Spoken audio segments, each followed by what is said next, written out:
Assalamualaikum warahmatullahi wabarakatuh. Waalaikumsalam warahmatullahi wabarakatuh. Bismillah, alhamdulillah, wassalatu wassalamu ala rasulillah, amma ba'dah. Kita lanjutkan lagi ngaji kitab tajwid. Kitab tajwid oleh Kiai Haji Muhammad Ulil Albab Arwani. Kita lanjutkan sampai halaman ke-7 ya. Halaman ke-7 tentang sejarah Al-Quran, di mana sudah kita sampaikan di awal kemarin bahwa sejarah Al-Quran ini, terlebih dalam hal pembukuannya, ini mengalami 4 periode sebagaimana ditulis dalam kitab tajwid ini. Yang pertama periode pada masa Nabi Muhammad sallallahu alaihi wasallam, kemudian periode Abu Bakar, yang ketiga yaitu periode Utsman bin Affan. Kita baca di periode Utsman bin Affan. Pada tahun kedua berjalannya Khalifah Utsman bin Affan. Jadi ketika Khalifah Utsman bin Affan menjabat sebagai khalifah, 2 tahun setelah beliau, atau 2 tahun berjalan saat beliau memimpin menjadi khalifah, atau 15 tahun setelah Rasulullah wafat, terjadi perbedaan bacaan Al-Quran di berbagai wilayah. Kan dulu ya, dalam pertemuan kemarin sudah kita sampaikan, setelah dibukukan jadikan satu mushaf, dikumpulkan, dipimpin oleh Zaid bin Thabit ya. Setelah dikumpulkan dipimpin oleh Zaid bin Thabit menjadi satu mushaf Al-Quran, kemudian disimpan oleh Abu Bakar, kemudian disimpan oleh Umar bin Khattab. Kemudian setelah Umar bin Khattab meninggal dunia, mushaf tersebut disimpan oleh siapa? Istri Rasulullah, putrinya Umar bin Khattab, yang bernama siapa? Hafsah ya, bernama Hafsah. Maka kita untuk masuk pada periode yang ketiga ini, kita mulai dari kita membayangkan satu mushaf tersebut masih berada di tangan Hafsah binti Umar atau istri Rasulullah. Nah, masih ada di situ satu, tidak ada mushaf yang lainnya, ya cuma satu itu yang disimpan. Nah, pada masa Utsman ini ternyata terjadi perbedaan bacaan Al-Quran di berbagai wilayah seiring, nah, yangnya itu nggak usah itu ya, dicoret saja ya. Seiring bertambahnya perluasan daerah Islam. Ketika Islam bertambah luas, bertambah menyebar ke beberapa daerah kemana-kemana, ternyata bacaan Al-Quran ini mengalami perbedaan. Ya, sama ibarat kita ketika main game apa itu ya, tepuk ngomong di PCI, ngomong depannya sampai depan ternyata berubah. Yang di sini ngomong aku mangan sate pada malam tahun baru. Ini malam tahun baru ya, ini malam tahun baru ini pada ngaji semua, yang lain bakar ya. Nah, yang sana membakar jagung, sini bakar semangat untuk tetap ngaji. Ya, ngomong saya malam tahun baru tetap mengaji, walaupun yang lain sedang bakar sate. Tekan ngarep, mulai berubah. Karena semakin luasnya itu, tidak ada patokan teks, kan nggak ada teksnya. Bermodal hafalan dari hafalan dan seterusnya, sehingga banyak terjadi perbedaan bacaan. Ya. Dapat diketahui awal mula turunnya Al-Quran itu terdapat 7 huruf yang merupakan rukhsah atau keringanan, ada dispensasi, ada toleransi. 7 huruf dikarenakan dialek orang pada masa awal Al-Quran diturunkan memang bermacam-macam ya, karena dialek bermacam-macam. Dialek ya, kalau ibarat kita dialek seperti kita lah, Kita ngomong patung ya patung. Orang Bali ngomongnya patung. Ya, patung itu nggak bisa bilang patung, patung. Ya. Sama seperti orang Sunda susah ngomong F. Kita biasa, maaf Mas Miftah tidak bisa hadir. Sana, maaf Mas Miftah. Ya, susah bilang F itu susah. Nulis bisa, tapi ketika mengucapkan F sulit. Nah, dialek-dialeknya. Sama ketika dialek antar daerah sajalah kita dengan orang Kaliurang. Kita kalau menyebut anak lanang, anak bagaimana? Ya lanang ya, biasa ya, anak lanang. Orang daerah sana, daerah utara sana, anak lenang. Padahal tulisannya jelas-jelas lanang.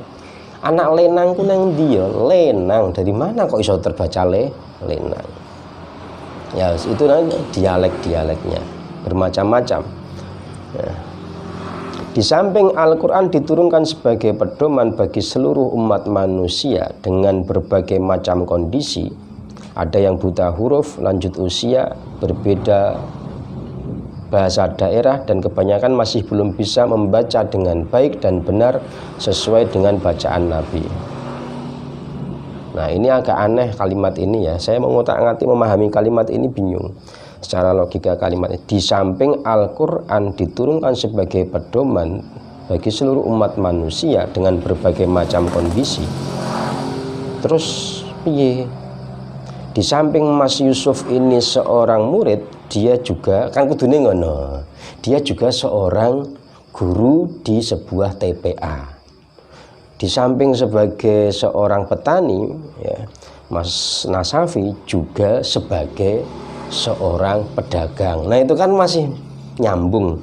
Maka saya utak di kalimat ini bagaimana saya memahaminya ya agak bingung juga kalimat ini. Tetapi yang pokok, yang jelas pada saat itu ada yang buta huruf, lanjut usia, kondisinya berbeda-beda. Berbeda bahasa daerahnya, dan banyak yang belum bisa membaca dengan baik dan benar sesuai bacaan Nabi. Intinya itu. Nah, berkaitan dengan 7 huruf, apa atau 7 huruf? Para ulama dalam menafsirkan 7 huruf berbeda pendapat. Apakah 7 huruf yang dimaksud adalah qiraah sab'ah? Sab'ah itu artinya 7. Jadi qiraah 7. Nanti ada pelajaran qiraah sab'ah sendiri. Ya. Misal yang maka kemarin Babel itu saya perdengarkan bacaan versi yang lain, agak kaget. Boleh kok baca kayak gitu? Wadduhi, waduh kayak gitu juga gitu. Ya itu namanya ada imamnya sendiri-sendiri nanti. Kalau membaca menurut imam ini cara bacanya begini. Ihdinas sira, orang ihdinas sira. Kok ada kayak gini? Itu namanya qiraah sab'ah.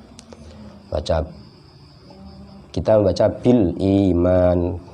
Ternyata menurut imam yang lainnya, nanti ada pelajarannya, kita nggak perlu diperdalam tentang ini. Yang penting jelas, oh itu namanya qiraah sab'ah. Membacanya bil iman. Ada yang baca bil iman.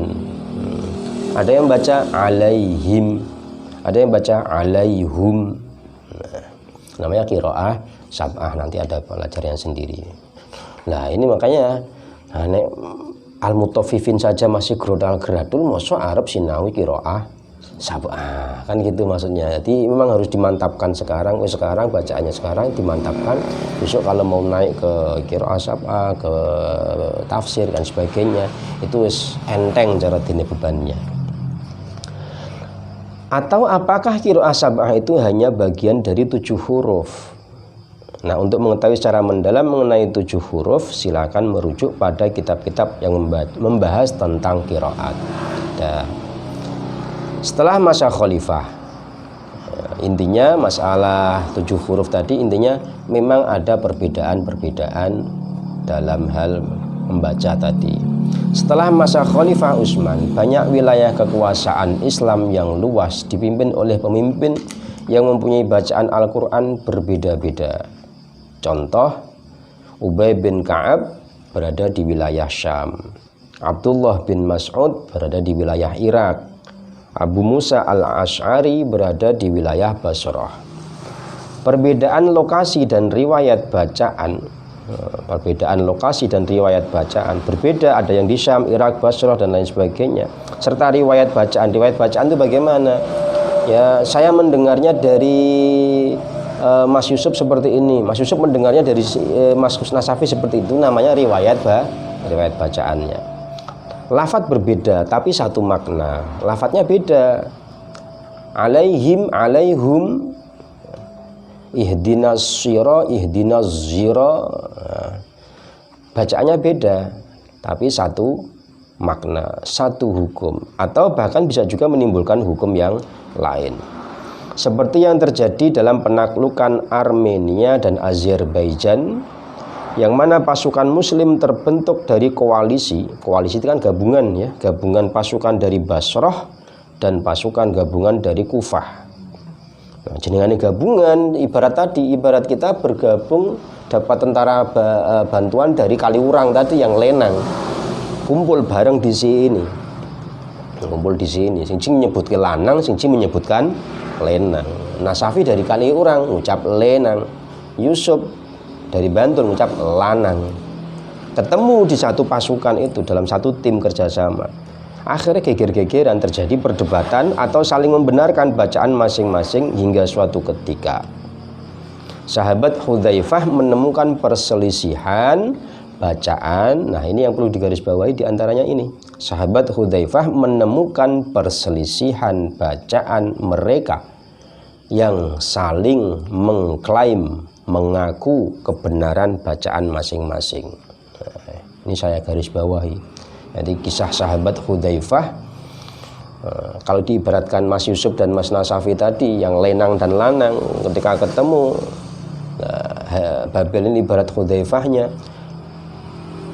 Nasafi dan Yusuf itu geger-gegeran, adu jotos. Sing bener iki lanang, ora sing bener lenang. Wah, jadi terus Babel iki kok bahaya ini. Bahkan hampir saling membunuh hanya gara-gara lenang dan lanang. Nah, ibaratnya guyonannya seperti itu ya. Lanang dan lenang. Terus dilaporkan seperti ini. Perbedaan ini kalau terus-menerus dibiarkan akan menimbulkan fitnah yang besar bagi umat Islam. Seperti halnya perpecahan umat Yahudi dan Nasrani. Maka sahabat Hudzaifah melaporkan kejadian ini kepada pemimpin tertinggi, yaitu Amirul Mukminin Utsman bin Affan. Karena yang menjabat saat itu sebagai khalifah adalah Utsman bin Affan. Dilaporkan kepada Utsman. Setelah melalui musyawarah yang kompleks dan seleksi bacaan dengan para sahabat yang ada, Khalifah Utsman mengutus untuk mengambil kembali naskah mushaf yang dibawa oleh siapa tadi? Ya, Hafsah binti Umar bin Khattab. Kan satu mushaf hanya ada satu tadi ya. Mushafnya hanya ada satu, disimpan oleh Hafsah. Nah, melihat kondisi perbedaan bacaan seperti itu, kemudian Khalifah Utsman memerintahkan agar mushafnya coba diminta lagi dari Hafsah. Untuk apa? Ya, dibentuklah panitia untuk menulis menggandakan. Kan si tok lah, kalau satu tok kan nggak bisa jadi acuan. Hanya satu tok, maka harus digandakan agar bisa dibawa ke sana. Yang satunya lagi dikirim ke sana, yang satu lagi dikesanakan, dan seterusnya. Kalau dalam buku yang lain ditulis ada 5 tempat, berarti ada menggandakan 5 atau 6 ya, 5 kurang lebih lah. 5 tempat ke beberapa kota besar, di sana diberi satu, sana satu. Karena kan belum ada mesin fotokopi, mesin cetak juga tidak ada. Maka ya diambil kembali mushaf dari Hafsah binti Umar, kemudian dibentuklah panitia pengumpulan bacaan Al-Quran, penulisan yang beranggotakan ketuanya tetap siapa? Zaid bin Thabit. Nah, ini penulis andal dari Madinah. Dan yang kedua Sa'id bin Al-As ahli bahasa dan bacaannya sangat mirip dengan Rasulullah. Dia ini orang dari suku Quraisy. Dan yang ketiga itu Abdullah bin Zubair, ahli bahasa juga dari suku Quraisy. Dan yang keempat Abdurrahman bin Harith bin Hisham, ahli bahasa juga dari suku Quraisy. Nah, kemudian Khalifah Utsman berkata, jika di antara kalian, yaitu mereka berempat tadi, ada perbedaan bacaan Al-Quran, maka tulislah dengan bahasa kaum Quraisy. Mengapa menjadi patokan penulisannya adalah bahasa kaum Quraisy? Karena Al-Quran diturunkan menggunakan bahasa mereka, yaitu bahasa Quraisy. Nah, setelah selesai mereka menyalin menjadi beberapa mushaf, ya, menjadi beberapa mushaf, yaitu kurang lebih 5 disebutkan di dalam buku saya ini. Ya, ini buku ini juga mengulas tentang ini buku yang cukup langka, ini susah mencari. Saya membelinya tahun 2000. Sekarang 2021. Sebentar lagi 2021. Ya. Beberapa jam lagi 2021. Berarti 20 tahun yang lalu. Hampir ya 20 tahun yang lalu. Ini judulnya Al-Quran kembali ke Khittah 1 Hijriyah. Saya mencarinya, saya kalau punya buku, punya kitab kok hilang satu tuh titen, ini kemana ini? Nah, ternyata nggak tahu kemana rimbanya. Akhirnya saya mencari, temu di tempat yang lain. Tidak perlu saya sebutkan, di tempat yang lain sudah tidak berbentuk seperti ini, tapi tetap saya jaga ini karena isinya sudah seperti ini. Judulnya sudah nggak kelihatan, dalamnya kayak ini. Kalau ada saya beli baru lagi, kalau nggak ada ya sudah, ini saya pertahankan karena isinya sejarahnya tentang ini tertulis secara lengkap, bagus. Dan nanti ada lagi yang tentunya ada buku-buku lain lagi yang lebih lengkap lagi, tapi diantaranya ini. Nggak tak demok lagi penuh dengan debu ini. Loh, tangan saya langsung debu. Ya, di sini disebutkan ada 5 penggandaan Al-Quran. Ya. Ada 5 penggandaan Al-Quran. Ya, ini yang pertama berada di Madinah. Jadi 5 orang masing-masing diserahkan kepada satu guru, ya, satu qori. Kamu nanti yang bertanggung jawab untuk mengajarkan ini di negeri itu. Mushaf yang berada di Madinah diserah terimakan, yang bertanggung jawab adalah Zaid bin Thabit. Kemudian di Mekah ada satu lagi dipegang oleh Abdullah bin Sa'ib di Mekah. Kemudian di Syam diberikan kepada Al-Mughirah bin Syihab. Kemudian yang keempat di Kufah diberikan kepada Abdurrahman As-Sulami. Yang kelima diberikan ke daerah Basrah, diserah terimakan kepada Amir bin Qais di Basrah.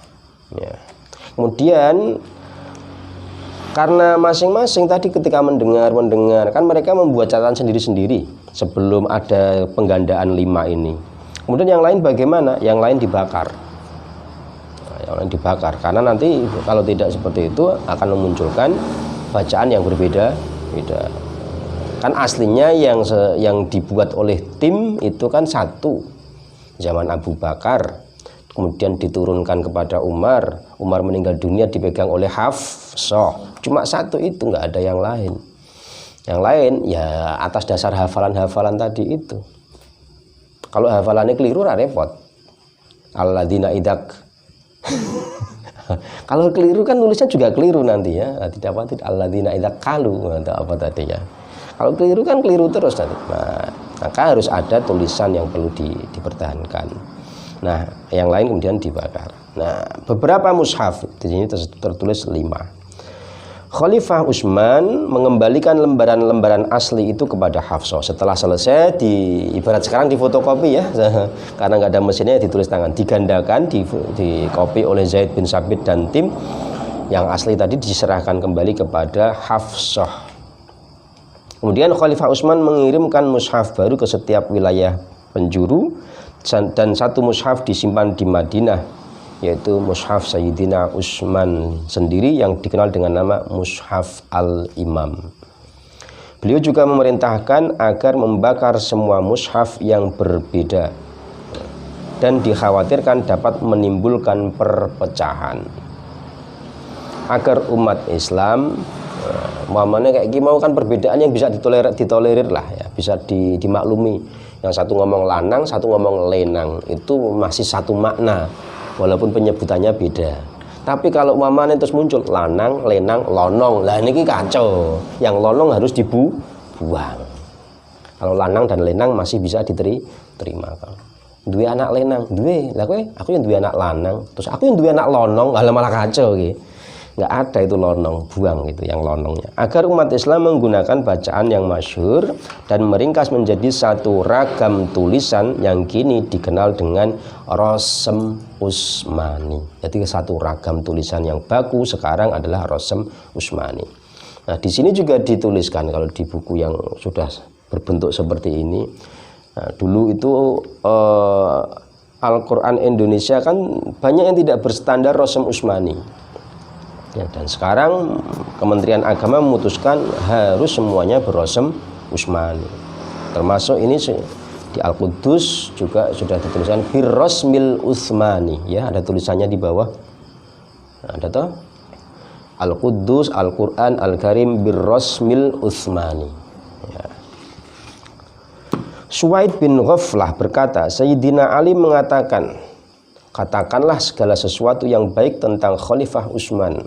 Demi Allah, apa yang telah dilakukan beliau mengenai mushaf-mushaf Al-Quran sudah atas persetujuan kami.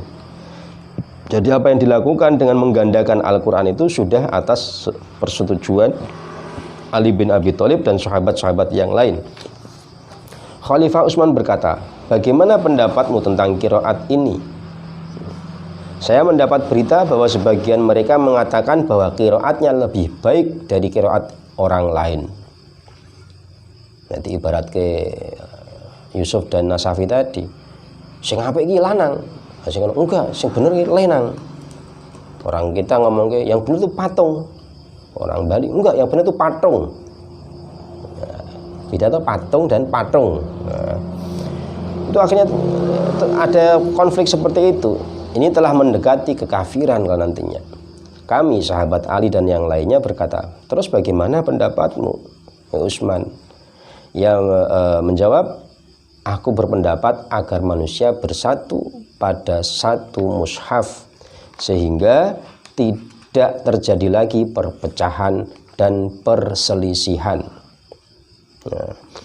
Ara an najma'an nasa ala mushafin wahidin fala takunu firqatan wala ikhtilafun. Pendapatku akan aku kumpulkan semua manusia mengikuti mushaf yang satu. Nah, ini ada di sini. Maka tidak akan ada lagi kelompok dan beda pendapat. Kemudian para sahabat termasuk Ali bin Abi Thalib berkata, baik sekali pendapatmu itu. Fani'ma ma ra'aita, hebat sekali pendapat Anda. Fani'ma ma ra'aita. Dapat kita ambil kesimpulan bahwa tujuan pengumpulan mushaf periode Khalifah Abu Bakar, kan pertama kali pengumpulannya pada masa Khalifah Abu Bakar. Pada masa Umar tidak ada masalah apa-apa, kemudian baru pada masa Utsman muncul lagi. Berbeda tujuan antara pada masa Khalifah Abu Bakar dan pada masa Khalifah Utsman. Pada zaman atau masa Khalifah Abu Bakar, tujuannya Al-Quran dikumpulkan menjadi satu. Dari terkumpul jadi satu tempat dari beberapa tulisan dan hafalan yang berbeda-beda sehingga mudah dibaca. Kan asalnya ada di pelepah kurma, ada di tulang, ada di macam-macam. Kan terpisah-pisah berserak. Ada yang dipegang sana, ada yang dipegang sini, ada yang dipegang sahabat sana, ada yang dalam hafalannya. Kan pisah-pisah itu. Sehingga tidak praktis dan kesulitan kalau kita ingin membaca dari awal sampai akhir. Akhirnya dikumpulkan, dijadikan satu, dijadikan mushaf, sehingga mudah dibaca dari awal sampai akhir dalam satu bentuk mushaf. Dipelajari juga mudah, Dan itu menjadi aset yang besar bagi umat Islam untuk generasi berikutnya. Nah, dikumpulkan kan untuk generasi berikutnya dapat warisan berupa satu mushaf yang sudah lengkap tanpa terpisah-pisah tadi.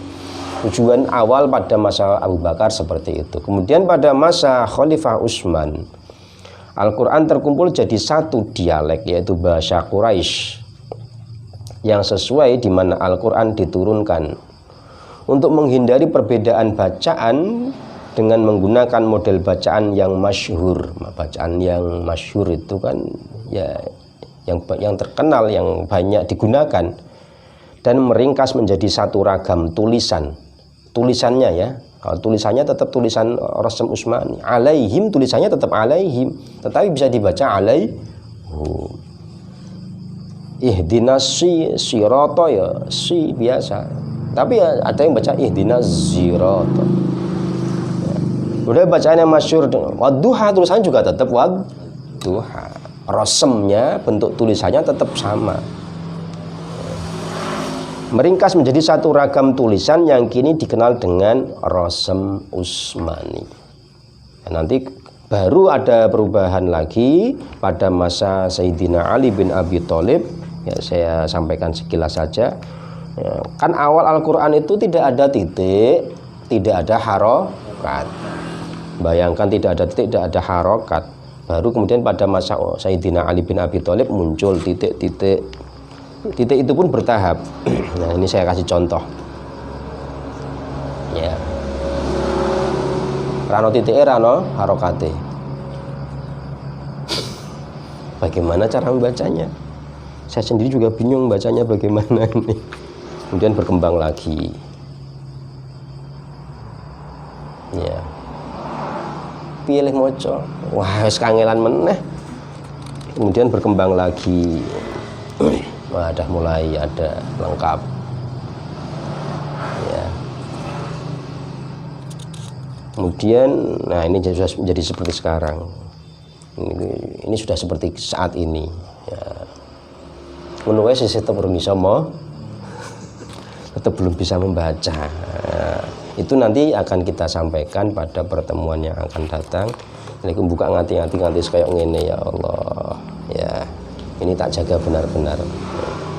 Kita tutup terlebih dahulu dengan membaca tahmid alhamdulillahirabbil alamin. Kita lanjutkan besok lagi periode Sayyidina Ali bin Abi Thalib. Assalamualaikum warahmatullahi wabarakatuh.